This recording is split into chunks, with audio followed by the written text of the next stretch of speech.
He is Merab Dvalishvili, one of the top bantamweights on the planet today, and I know that it's been a bit of a rough week, of course, with two of your teammates losing, Aljamain Sterling dropping the title to Sean O'Malley, and Chris Weidman losing in his return bout against Brad Tavares. How's your team been dealing with this over the last couple of days? It was tough, but we gotta deal with that. Yeah, Chris' situation was heartbroken. Of course, a comeback, big surgery and big time off, and yeah, like he hurt his leg again, and he was still fighting.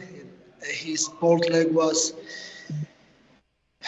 up, but he was still fighting hard. And yeah, Brett Howard is also a good guy. But yeah, but Aljamain Sterling, whatever happened for Aljo, it was um, it was crazy to me because he was best shape ever. And, he was gonna dominate that fight, and he started very smart. He was doing his thing, but and. He made one little mistake. Sean got him, but he was still in. He was still fighting, but Margada don't give him chance to fight fight to the end. And whatever. So yeah. Do you think he learned an important lesson? He's been talking about since the fights ended that he really started to care about what the fans were saying about him, that he felt like he needed to put on an exciting fight for the fans. At the end of the day, though, you lose your championship belt and you lose a lot of your legacy and a lot of your earning potential. Should he have just stuck to a more stringent game plan and really worked towards what he did best as opposed to worrying about what fans thought about his performance? I agree. Yes, you know what happened actually? The the fan was booing like all time, and the second round actually when Sean was running away and they started booing, and Aljo make a statement that he was gonna strike and make excited fight, and that's why he. That's what he why he did what he did, and that's what the people make him you know, like making the mistake. But well, Aljo handled that very good. Like as like champion, he don't make excuses and something like that. I believe he will come back strong and. Yeah, he will dominate everybody again, like he was always. I'm sure this hasn't been figured out yet, but what does your gut tell you? Do you think his next fight's going to be at bantamweight or at featherweight? Uh, Like I don't talk to him yet, but yeah, he tweeted yesterday. He say rematch 2024. So and that would be best for him actually to rematch with Sean. But I don't know how UFC will do that, and I don't know if Sean will accept now because he's new champion now. I don't know. And how does that impact your relationship? Because you've been waiting patiently for your opportunity to fight for the bantamweight championship. Obviously, the two of you are not going to fight, but are you just going to leave it up to the matchmakers to decide to see what they decide? Yeah, I'm gonna see what's gonna happen, what Sean's gonna do, what the matchmaker's gonna do, and what UFC is going to do, what Aljo's going to do. Yeah, if Aljo wants to come back and fight O'Malley, and O'Malley will accept that fight, that would be good, and I will help him, and I'll be more than happy. But if, like O'Malley called Chito Vera, this is bull or somebody else, I'm the after Aljo, I'm the next contender, and if not Aljo, then I'm the next guy to who O'Malley should fight next. There is no one else, other than Aljo and other than me.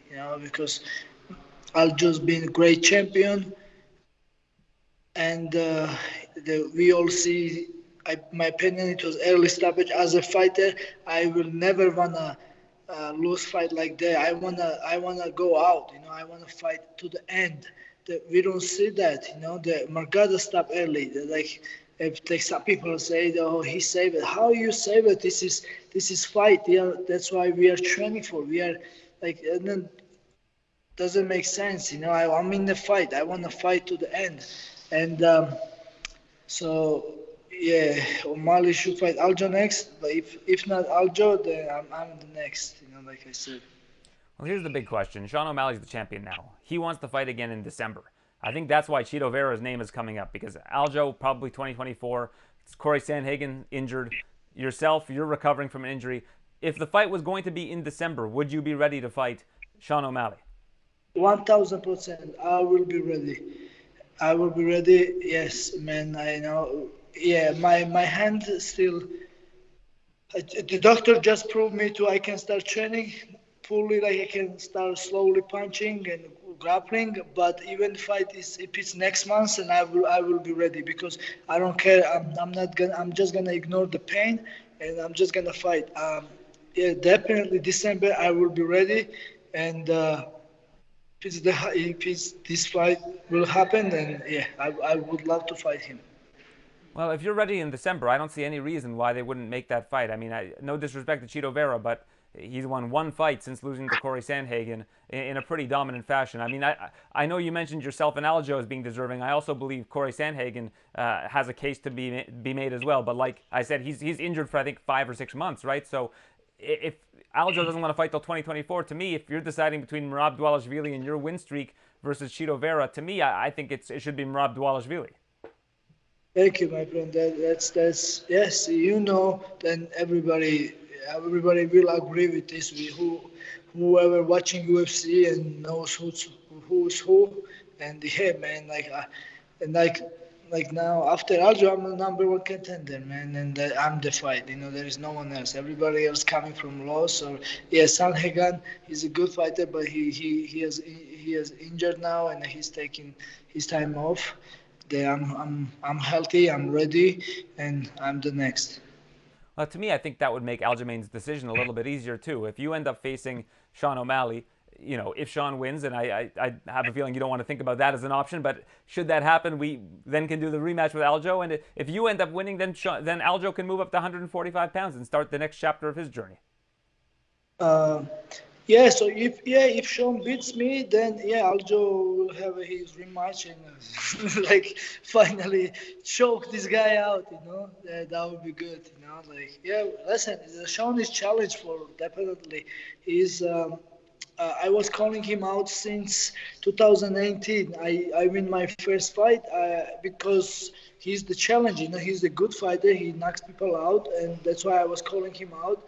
He's a good fighter. He's dangerous. That's what he did against Aljo. But if you ask me, uh, like if they fight 10 times again, Aljo will 10 times. But the danger is what Shomali brings. That's what happens to. But yeah, exactly. Like he can knock me out, and they can. Aljo should go rematch after.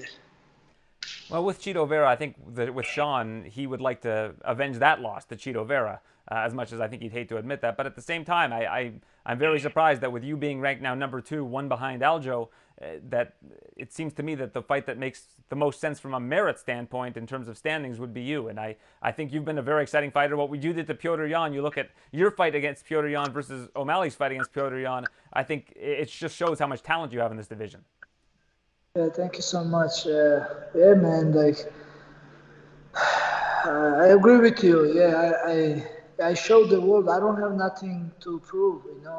I don't need a test fight. I've been fighting whoever was front of me. I will fight everybody.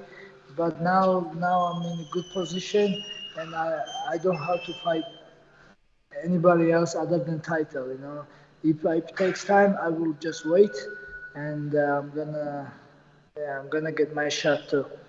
Well, Aljamain put out a video, I think it was yesterday, where he talked about the loss, and he said that he either wants to face Sean O'Malley in a rematch or he wants to help you get ready to face Sean O'Malley. And I think that speaks a lot about your relationship with him, that he's willing to put his own feelings aside in order to help you try to win the title.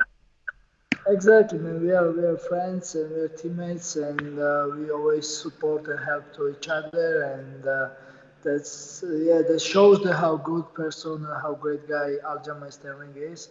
And yeah, nothing but love. And then I will have a support all my life. Whatever I can. Like I'm blessed, and I have a friend, a teammate like him, and then that's it. I spoke to Aljo last week about Cody Gibson, who was in the tough finale, because his first ever fight in the UFC was against Cody Gibson. Now I'm going to do the same with you. Brad Katona is somebody who you fought in Ottawa. I remember because after the fight, you and I spoke backstage for about 30 minutes about Georgia and how beautiful of a country it is, and you talked to me about your hat and what the meaning of your hat was. But that was the night you faced Brad Katona. What do you think about Brad Katona getting back into the UFC with his win against Cody Gibson? I'm so happy for him. Brett Katona is a great fighter, and yeah, I'm excited for his career. Congratulations to him. Like he came first ever who win Ultimate Fighter 2 time, and now I know he can go far in UFC too, and yeah, I'm excited what's next for him, and yeah, and he was doing some interview also like in um, anyways, and he mentioned he wants to rematch with me. That's good. I like it. I like it. Keep winning, Brad. Come here, top five, and let's fight, brother. No problem. I give you very much. No problem. Well, I hope Brad gets to a level where he's able to have a rematch with you. I mean, that's the first step. He's got to win a lot of fights, but hopefully he's able to do that. I think that it's very impressive that he was able to get back to the UFC. Now, I don't buy a lot of UFC memorabilia or products, but there was one that I had to buy. I bought the signed Merab Dvalishvili Panini card because I love the signature on it. It's just your handwriting. Have you started to develop a signature yet for future cards you're going to sign, or are you going to keep signing them like this? Actually, I did next one. I did already next one, and I did my like real signature. Yeah. So, Because so what you're saying is these are rare now. You're not going to sign cards like this anymore. So I have a very rare Merab yeah, Dvalishvili card. exactly. No more like this. Because when I did like that, a lot of people I saw Twitter, oh, this is really him. It looks like a kid signed this, and I don't think it's him. And I'm like, why people make fun of me? Why everybody talks about this? Like this is um, okay. Then I did. I'm like, I don't give. I did just sign and like easy. That was hard actually. I have to sign uh, like a 2000 or something card like that, and it was everything write down my name. It was hard. So yeah, you have a special. Well, No your more. handwriting is still better than my handwriting. I'll tell you that much. I saw other autographed cards that had like a Georgian flag kind of symbol on them that you also signed in the past. So that's why I was asking about these ones. Yeah. So, okay, what happened was I asked them when they sent me the Panini sent me the cards that I was supposed to sign. I said, this is my original signature. Should I sign like this or should I just write down my name? I sent the both example, and they say, oh, you should write your name. And I write down my name. I was taking my time. It takes me forever. Well, I feel blessed to have one of the very rare printed autographs of Yeah. Merab Dvalishvili. I appreciate you taking so much time to do that because it takes. I'm the same way. My wrist hurts when I write for a long time, and my handwriting is not very good. So I can relate to you. It's imagine like like um, so like whatever you are writing down, you can make mistake. But when you know that somebody will has to pay money that, and I don't want to just stupid writing down. I want to like take my time and try my best. To, like to write down. That's like probably I spent like my 1 minute to like print my name on this card. So in closing, Sean O'Malley wants to fight in December. What's your message to Sean O'Malley if he watches this interview? Hey Sean, respect for you, and you should give rematch Aljo, or you should fight me. Uh, you are a good fighter, and now you are champion, and you should fight only for the best. And me and Aljo, we are the best here in this division, and not somebody from outside of top five, or not guys that who coming from the loss. So like I have 9 fight win streak. Um, Everybody knows, I'm a real contender, and Aljamain Sterling has been great champion, and uh, he deserved the rematch, and so like now you have to make decision, or UFC has to make decision. But just think about me and Aljo, no one else. Like please stop looking for easy fights. You are champion now, and respect yourself, respect the UFC, and respect the people who watch UFC. All right, Merab, and last thing I want to say to you, your logo on your hat. Whoever came up with that logo. That's tremendous. The fist with the MD. I think that's. I don't know who designed that. Do you know? I was working on this. I was working and like trying, or like in the finally, yeah, like it was my idea, and like there's some friends change a little bit. Some people helps me, and finally it's good. Yeah, CMD is a punch, right? Yeah, it's great. And it's the Georgian flag colors. It's perfect. It's like it couldn't get any better than what it is right now. I appreciate it, brother. Yeah, I do remember our first interview in Canada, 2019. Yeah, when I beat Brett Katona, and then since this, man, thank you so much. Thank you, Merab. Appreciate your time, and best of luck with everything. Hopefully, you end up getting that title shot in December. Thank you so much. Thank you for having me, and see you later.